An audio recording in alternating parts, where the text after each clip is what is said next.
हमारी पार्टी ने आदिवासी समाज को अपनी मूवमेंट का खास हिस्सा मानते हुए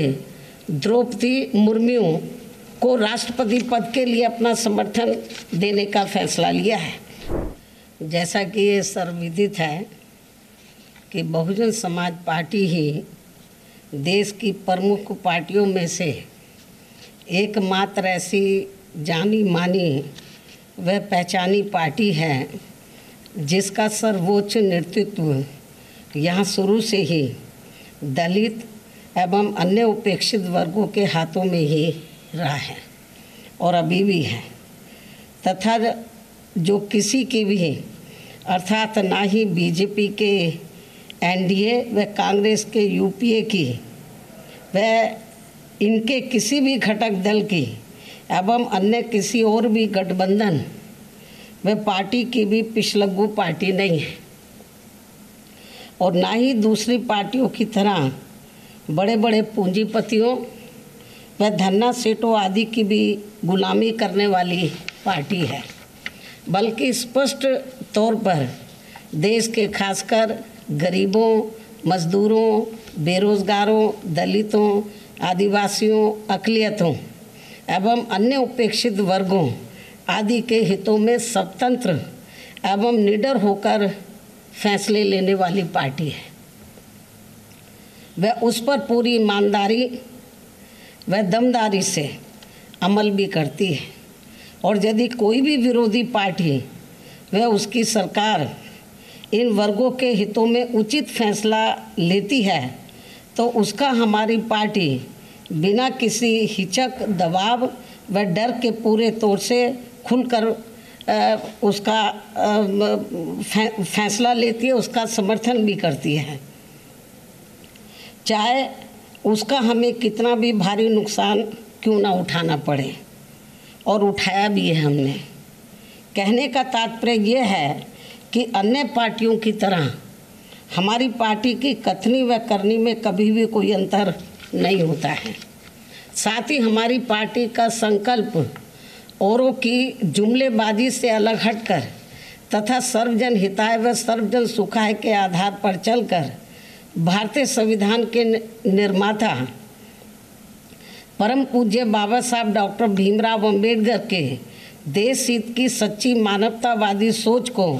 ज़मीनी हकीकत में उतारकर यहाँ गरीबों व मजलूमों आदि का सही से उद्धार करके उन्हें समाज व देश की मुख्य धारा में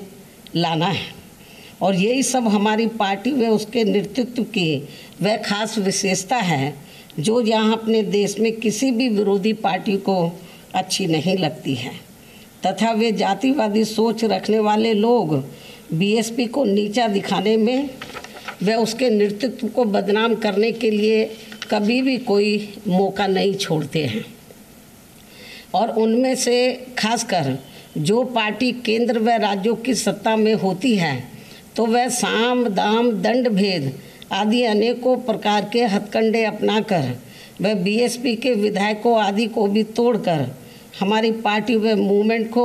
कमज़ोर करने में ही लगातार लगी रहती है। और ख़ासकर कांग्रेस व बीजेपी आदि जैसी ये विरोधी पार्टियां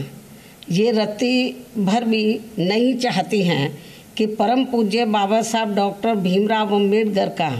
मानवतावादी संविधान उनकी सही मंशा के हिसाब से इस देश में लागू हो तथा यहाँ बहुसंख्यक गरीब, मजलूम व उपेक्षित वर्गों आदि के जीवन स्तर में कुछ सुधार होकर उन्हें लाचारी व गुलामी के त्रस्त जीवन से थोड़ी राहत एवं मुक्ति मिल सके। जबकि यहाँ यूपी में बीएसपी के नेतृत्व में 4 बार के रहे शासनकाल में प्रदेश ही नहीं बल्कि पूरे देश ने ये देख लिया है कि विशेषकर सामाजिक परिवर्तन एवं आर्थिक विकास से लोगों के जीवन में कैसा जरूरी बुनियादी सुधार लाया जा सकता है। हालांकि इस मामले में दूसरी सभी पार्टियों का रिकॉर्ड, जो विरोधी पार्टियों का रिकॉर्ड है, वो मुंह में राम बगल में छुरी वाली कहावत को ही अब तक दर्शाता रहने का ही रहा है। ऐसे में ये स्पष्ट है कि विशेषकर कमज़ोर वर्गों, जनहित व जन कल्याण के खास मामले में बीएसपी के आयरन विल पावर किसी भी विरोधी दल को कैसे पसंद आ सकता है। इसलिए उनका षड्यंत्र पहले की तरह ही अभी भी लगातार जारी है और ये सब देश में होने वाले इस बार के राष्ट्रपति चुनाव के दौरान अब फिर से हमें यहाँ देखने को मिला है। इस संबंध में भाजपा जहाँ सर्वसम्मति से सत्ताधारी एनडीए गठबंधन के उम्मीदवार तय करने के लिए अपनी विपक्षी पार्टियों से संपर्क करने का दिखावा करती रही है, तो वहीं विपक्षी दल एक संयुक्त उम्मीदवार तय करने के लिए अपनी मनमानी बैठ के करते रहे हैं और इन्होंने उस प्रक्रिया में बीएसपी को अलग थलग रखा है। ये सब इनकी जातिवादी मानसिकता नहीं है तो और क्या है। जबकि बीएसपी जनहित के लगभग हर खास मामले में भाजपा के खिलाफ विपक्ष का हमेशा से सहयोग करती रही है, किंतु पहले बंगाल की मुख्यमंत्री द्वारा दिनांक 15 जून को विपक्षी पार्टियों की बैठक में एक तरफा व मनमाने तौर पर केवल चुनिंदा पार्टियों को ही बुलाना और फिर उसके बाद श्री शरद पवार द्वारा दिनांक 21 जून को इसी प्रकार की बैठक में बीएसपी को नहीं बुलाना आदि इनके ये जातिवादी इरादों को स्पष्ट करता है। ऐसे में राष्ट्रपति व उपराष्ट्रपति चुनाव हेतु विपक्षी एकता का प्रयास गंभीर न होकर लोगों को इसका केवल एक दिखावा ही ज़्यादा लगता है, जिसका अंजाम भी सभी को मालूम है। जबकि इन्हीं विपक्षी पार्टियों ने बीएसपी को भाजपा की बी टीम का झूठा प्रचार खूब फैलाकर व माहौल बनाकर खासकर यूपी के इस बार के विधानसभा के हुए आम चुनाव में हमारी पार्टी को काफ़ी नुकसान किया है। बल्कि इन्होंने एक विशेष समुदाय को बीएसपी के खिलाफ व सपा के पक्ष में इतना ज़्यादा गुमराह किया कि सपा तो हारी ही हारी,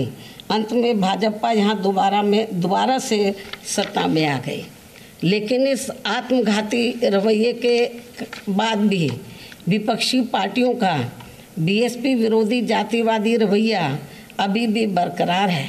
जिसके बाद